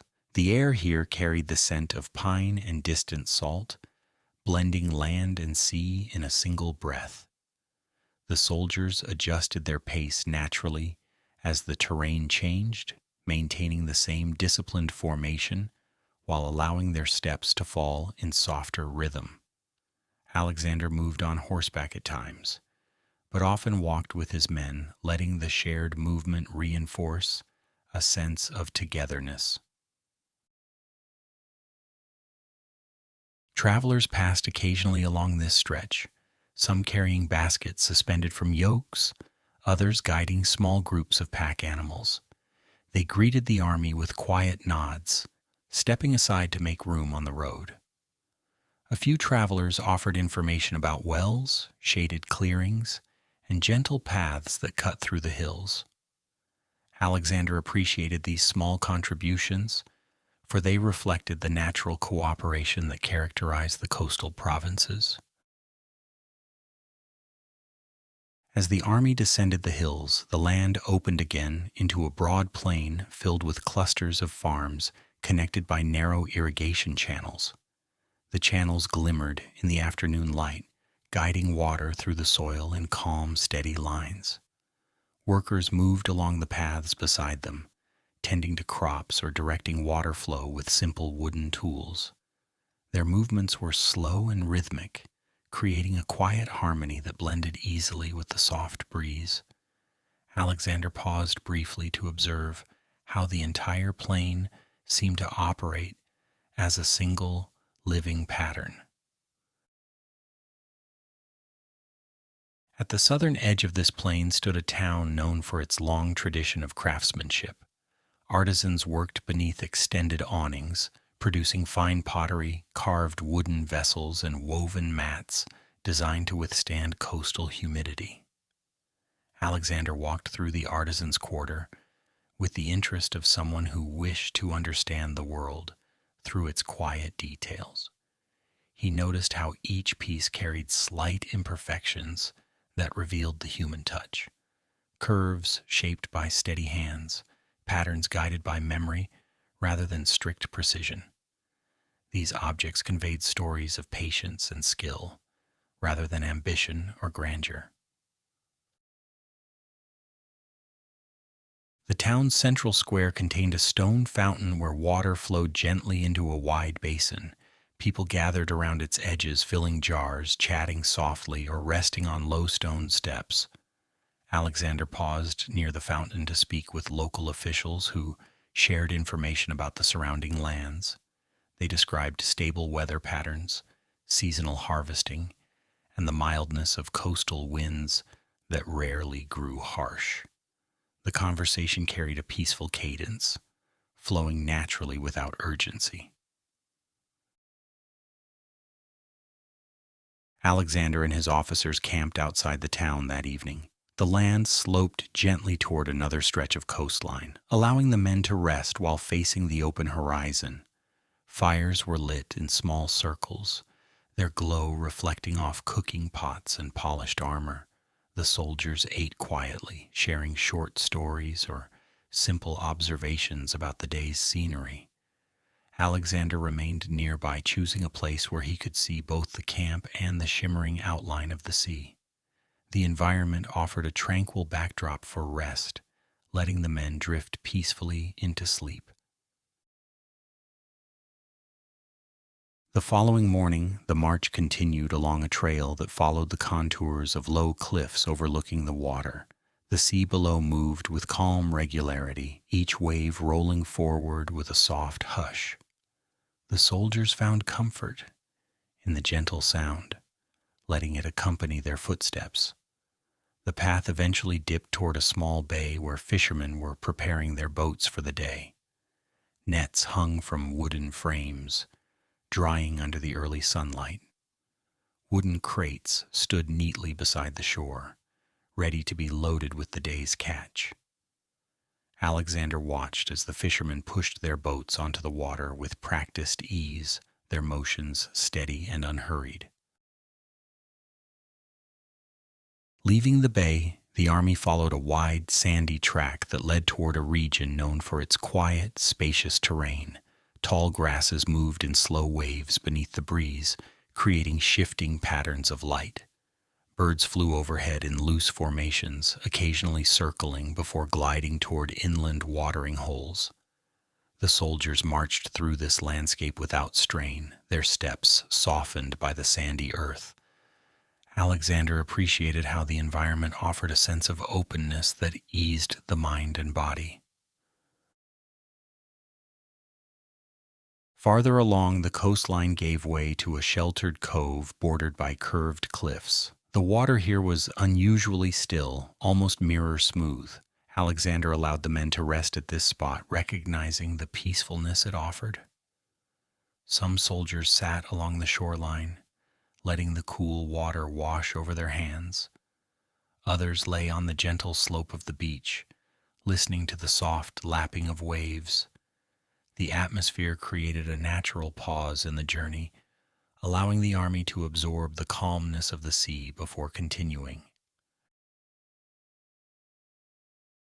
When they resumed the march, the path began to angle slightly inland again, passing through groves of trees with thick, low branches that created natural arches over the road. Rays of sunlight filtered through the leaves, casting shifting patterns onto the ground. The soldiers moved beneath these green corridors with quiet appreciation, their conversations reduced to soft murmurs. Alexander walked near the front, letting the serenity of the scene ease the weight of command. As the sun dipped toward the horizon, the army reached the edge of a broad plateau that overlooked yet another stretch of coast. The view extended in both directions, framed by the warm light of evening. Alexander stood at the edge of the plateau for a moment, watching the sea glow beneath the fading sun. The men gathered behind him, taking in the same peaceful sight. There was no rush, no spark of urgency, only the shared understanding that the journey continued in its calm, unbroken way. The camp for the night was established near this vantage point. Fires flickered gently across the plateau, their warmth blending with the coolness of the sea air. The men finished their meals slowly, speaking in soft tones, before allowing the quiet of the night to settle around them. Alexander moved among them with a steady presence, offering nods of reassurance, before standing once more at the edge of the plateau. Below, the sea shifted with a muted glow, reflecting the last traces of daylight. Above, the sky opened into vast darkness, sprinkled with faint stars. The journey had carried them through changing landscapes, but the quiet thread that held them together remained the same. And so, under the calm blanket of coastal night, Alexander and his men rested once more, prepared to continue into the next gentle province that waited beyond the morning light. The slow roads toward the broad southern harbors.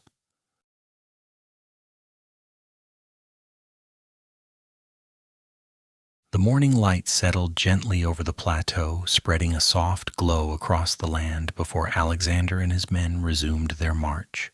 The air carried a coolness shaped by the sea, drifting inland in wide, even breaths. The road ahead descended gradually from the high ground, curving through quiet stretches of grassland that swayed in low, unbroken waves. The soldiers moved with calm discipline, their steps merging naturally with the peaceful rhythm of the landscape.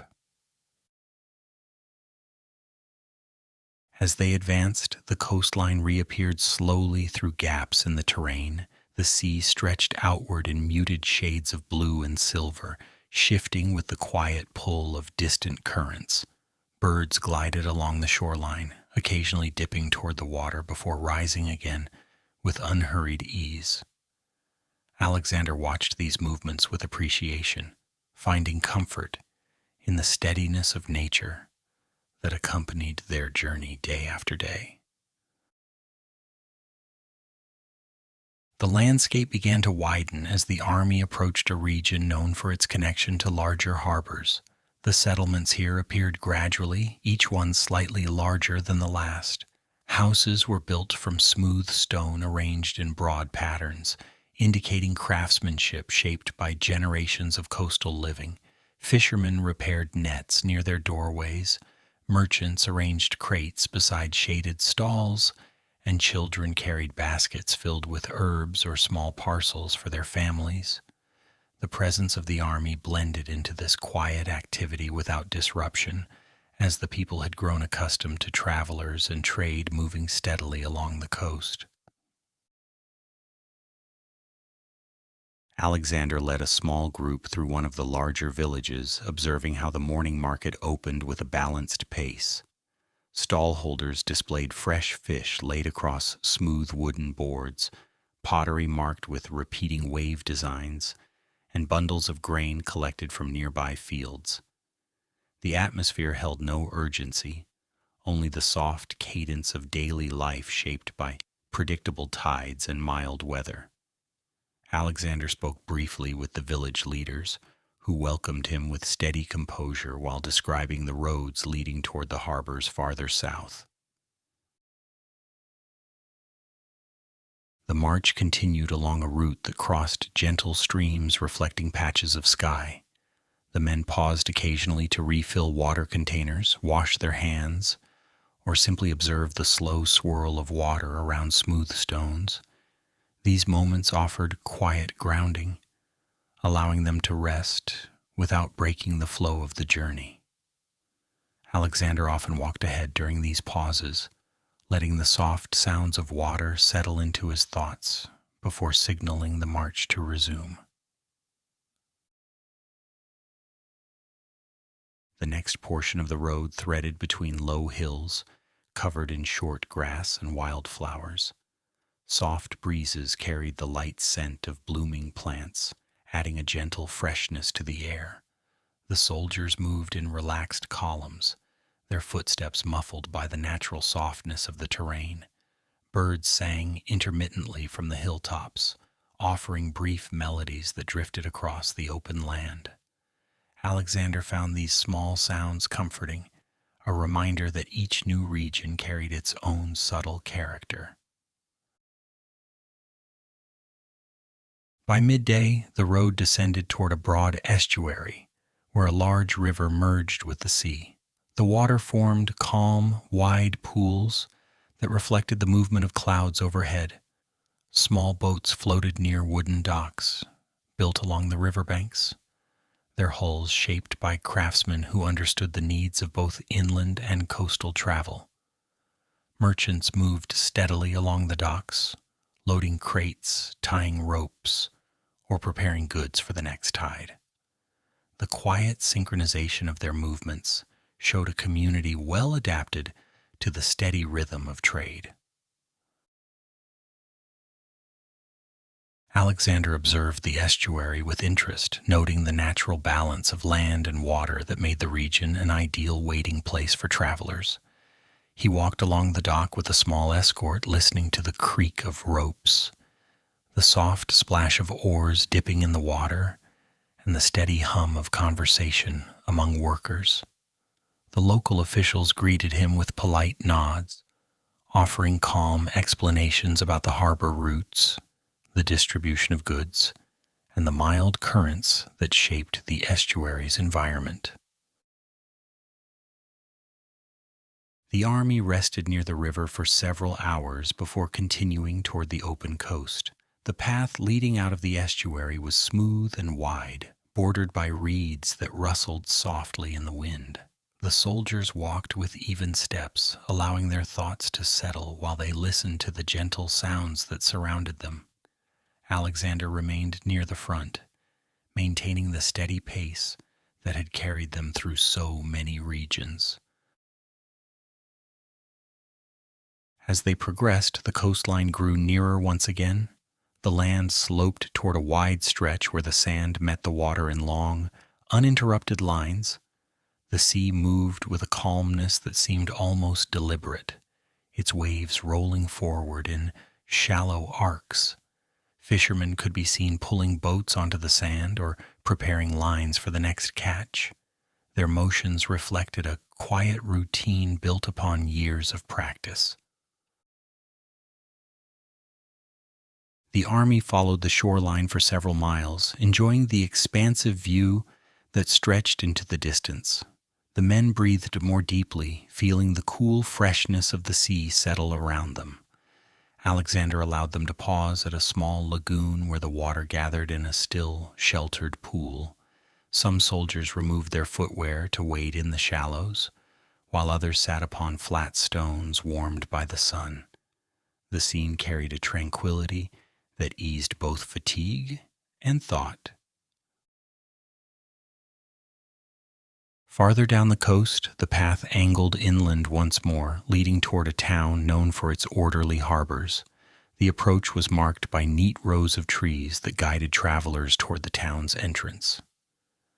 The branches created a shaded canopy above the road, allowing sunlight to filter through in soft, shifting patterns.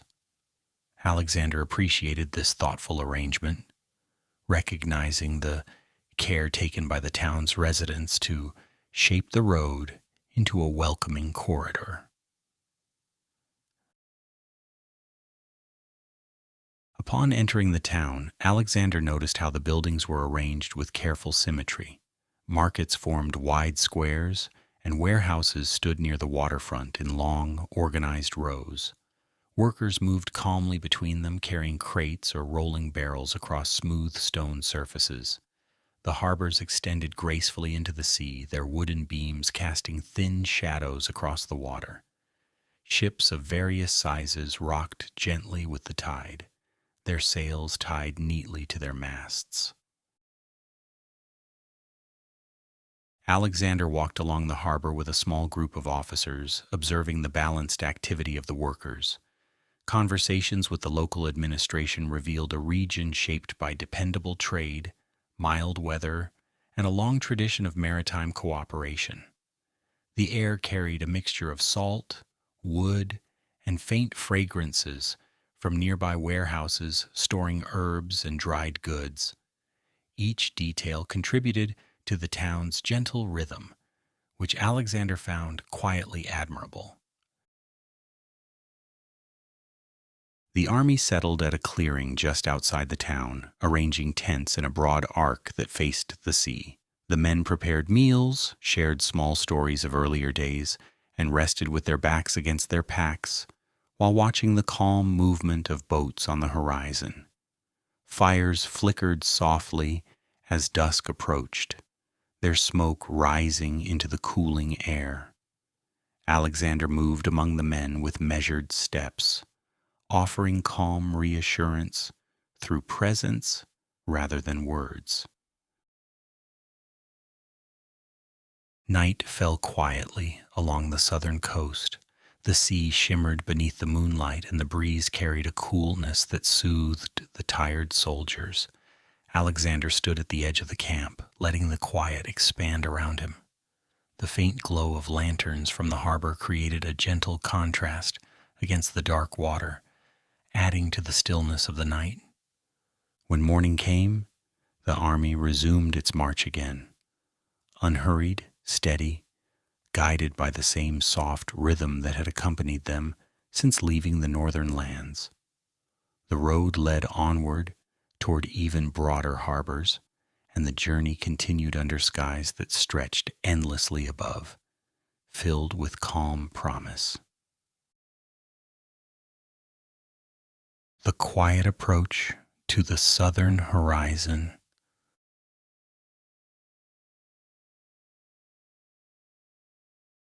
The soft glow of another coastal morning rose along the wide harbors, spreading gentle light across calm waters that moved only slightly beneath the early breeze.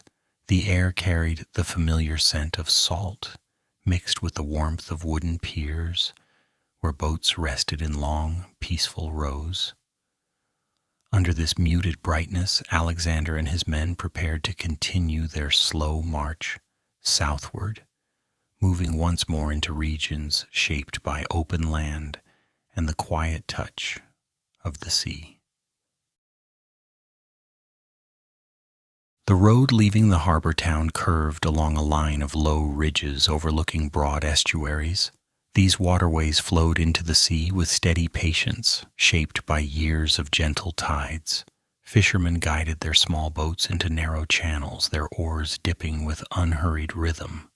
The soldiers watched them while passing, letting the movement of the boats blend with the measured pace of their march.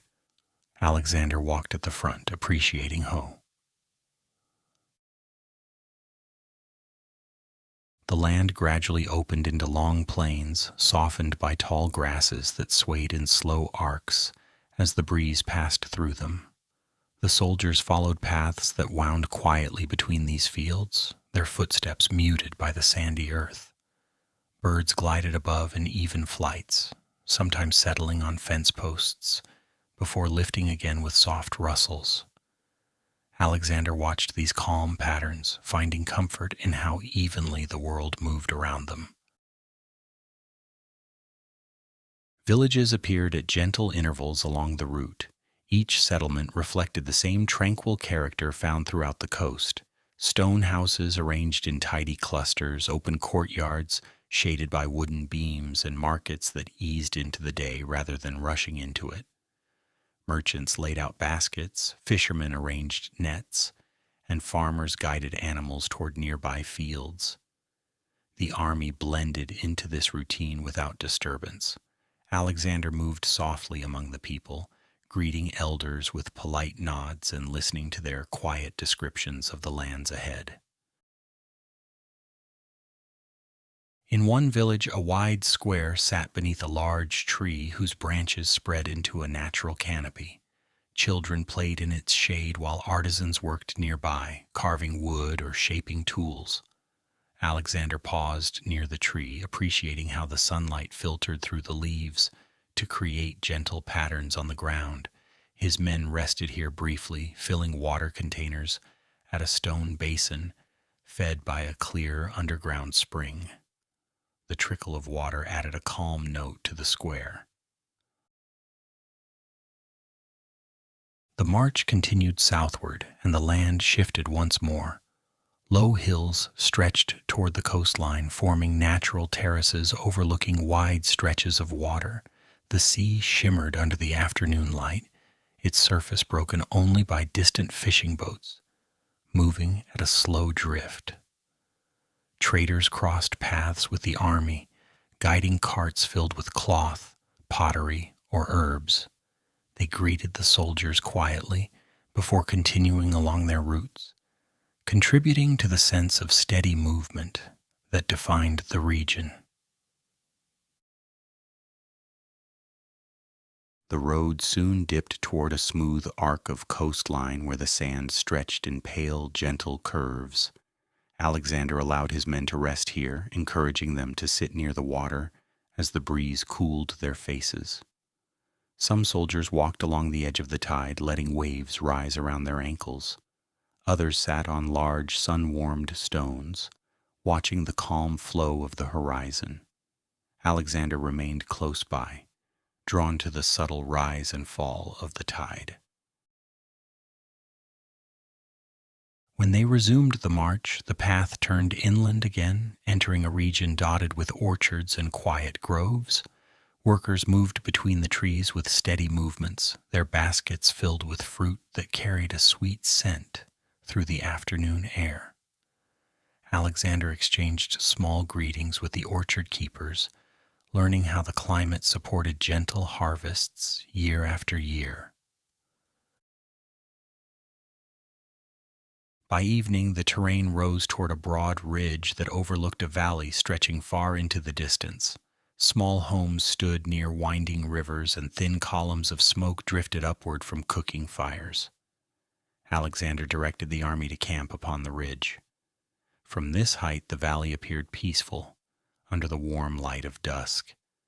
The soldiers arranged their tents in calm formation, and fires flickered softly as they prepared their meals. Night settled gradually. The sky opened to reveal clusters of stars forming faint, familiar shapes. The men spoke quietly, sharing gentle reflections before drifting into rest. Alexander walked to the ridge's edge and watched moonlight fall across the valley, its glow giving the land a silver softness. The quiet felt complete, as if the world were settling into stillness alongside them. At dawn, the march resumed. The road guided them down into the valley, across narrow rivers crossed by wooden bridges polished from years of use. Alexander crossed one of these bridges on foot, observing the slow swirl of water beneath him. The movement felt steady and dependable, mirroring the rhythm of their long journey. The valley opened into another coastal plain. Workers harvested crops in the wide fields, their movements creating calm patterns across the landscape. The army passed without disrupting their work, and Alexander noted how the region's stability came not from grandeur, but from the quiet consistency of daily routines. Ahead, the final stretch of their coastal route unfolded. The land sloped gradually downward toward a broad shoreline. From the last rise before the sea, the coastline extended in both directions beneath the soft haze of the southern horizon. The wind carried a faint warmth, marking the transition to a region where land and sea blended into one continuous calm. Alexander paused on the rise with his men. The view was expansive, serene, unbroken. The sea rolled forward with slow, even breaths. The land stretched outward beneath the pale morning light, and the road continued, calm and open. They descended toward the shore one last time, their steps light, their movements unhurried. The army walked together as the day's brightness softened, allowing the long passage through the coast to drift into memory. When they reached the wide shoreline, they arranged their camp, facing the sea. Fires glowed at dusk, their reflections trembling softly across the water. And as the quiet night settled across the southern horizon, Alexander stood at the water's edge, listening to the slow, steady movement of the waves. The journey had carried them through villages, fields, orchards, cliffs, ridges, and harbors. Every step held in the same gentle rhythm. Now, beneath the calm sweep of stars, the long thread of their 11-part path rested in perfect stillness, soft as the tide itself.